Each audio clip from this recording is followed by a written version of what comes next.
সাধারণত হাজার হাজার টাকা খরচ করে আমরা নতুন একটা ডিএসএলআর ক্যামেরা কিনি। একটাই কারণে কিনি, কারণ আমাদের ছবি কোয়ালিটি অনেক ভালো হওয়া লাগবে, ব্যাকগ্রাউন্ড ব্লার হওয়া লাগবে, ছবিতে শার্পনেস অনেক বেশি থাকা লাগবে। কিন্তু ভালো একটা লেন্স না চয়েস করার কারণে আমাদের ছবি আসলে শার্পনেস থাকে না, ব্যাকগ্রাউন্ড ব্লার হয় না, মেইন কথা ছবিটা আমাদের মনের মতো হয় না। তো আজকের এই ভিডিওতে আমি আপনাদেরকে বলবো যে নতুন ডিএসএলআর ক্যামেরা কেনার পরে কোন 3টা লেন্স একেবারে আপনার মাস্ট চয়েস কালেকশনে থাকাই লাগবে। দেখেন সাধারণত হয় কি, নতুন যারা আমরা ডিএসএলআর ক্যামেরা কিনি সাধারণত 18-55 যে কিট লেন্স রয়েছে ওইটা নিয়ে চলে আসি, ওইটা দিয়েও ছবি ভালো হয়। বাট তার পাশাপাশি আর কোন কোন লেন্স আমাদের কালেকশনে রাখা উচিত, যে লেন্সগুলো রাখলে আপনাদের ছবি মনের মতো পাবেন। সো আজকের ভিডিওটা যদি সম্পূর্ণ দেখেন তাহলে আপনারা এই বিষয়ে পুরোপুরি একটা ধারণা পেয়ে যাবেন। So welcome back guys, fantastic tech and photography চ্যানেলের নতুন একটি ফ্যান্টাস্টিক ভিডিওতে আপনাদের সবাইকে স্বাগতম। যারা এখনও পর্যন্ত আমাদের এই ছোট্ট চ্যানেলটিকে সাবস্ক্রাইব করেননি, এখানে নিচে দেখতে পাচ্ছেন লাল কালারের একটা সাবস্ক্রাইব বাটন রয়েছে, ওইখান থেকে মিষ্টি করে আমাদের চ্যানেলটিকে সাবস্ক্রাইব করে দিন। কারণ আমরা প্রতিনিয়ত শুধুমাত্র আপনাদের জন্য এরকম সুন্দর সুন্দর ভিডিও তৈরি করে থাকি, সেগুলো সবার আগে আপনার কাছে পৌঁছে যাবে। আচ্ছা, তো প্রথমে যে লেন্সটা রয়েছে সেটা হচ্ছে মাত্র 9,000 থেকে 10,000 টাকার ভিতরে। একটু গেস করেন তো কোন লেন্স হতে পারে?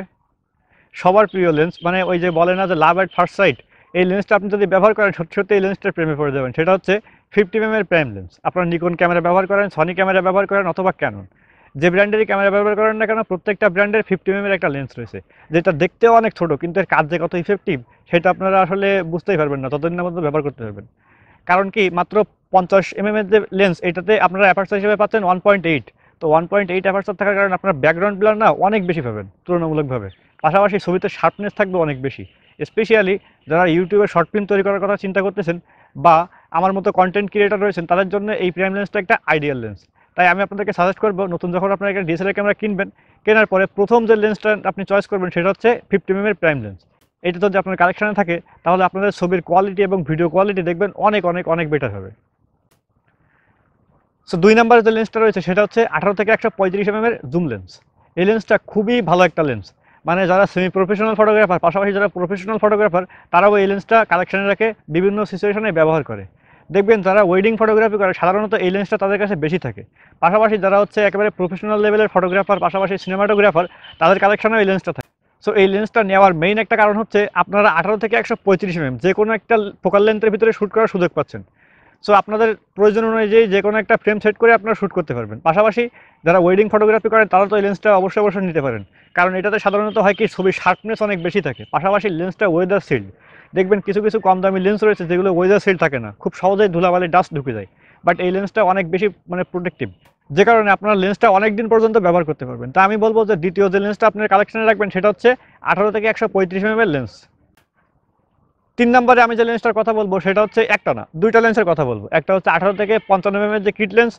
আপনারা ভাবতে পারেন যে এই লেন্সটা দিয়ে কীরকম ধরনের ফটোগ্রাফি হবে, এইটারও একটা গুরুত্বপূর্ণ কাজ রয়েছে। আর 2 নম্বরে যে লেন্সটার কথা বলবো সেটা হচ্ছে 55 থেকে 250mm এর যে জুম লেন্স এইটা।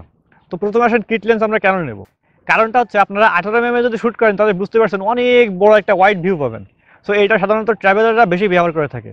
কারণ কি, আপনারা যখন প্রাকৃতিক যে দৃশ্যমণ্ডিত স্থানগুলো রয়েছে সেখানে যে কিন্তু ব্যাকগ্রাউন্ড ব্লার করে ছবি তুলতে চাইবেন না, কারণ আপনারা চাইবেন তখন আমাদের সব কিছু মানে একেবারে ফোকাসের থেকে একটা ওয়াইড ভিউ সহ আমরা ছবি তুলবো। সেই ক্ষেত্রে আপনাদের 18 থেকে 55mm যে লেন্সটা রয়েছে সেটা খুবই হেল্প করবে। এখন আসেন 2 নম্বরের যে লেন্সটার কথা বলেছিলাম সেটা হচ্ছে 55 থেকে 250mm এর জুম লেন্স। এই লেন্সটা সাধারণত যারা ওয়াইল্ড লাইফ ফটোগ্রাফি করে থাকেন পাশাপাশি জুম করে ভিডিও করবেন, দেখবেন অনেকেই বর্তমানে বাংলাদেশ সহ বিভিন্ন দেশে প্র্যাঙ্ক ভিডিও শ্যুট করেন। আমাদেরও ইচ্ছা আছে একসময় প্র্যাঙ্ক ভিডিও শ্যুট করবো। তো প্র্যাঙ্ক ভিডিও শ্যুট করতে গেলে ক্যামেরা কিন্তু লুকায় রাখার প্রয়োজন পড়ে, পাশাপাশি অনেক দূরের থেকে শ্যুট করা লাগে। সো এরকম সিচুয়েশন একটা জুম লেন্স কিন্তু থাকতেই হবে আপনার কাছে।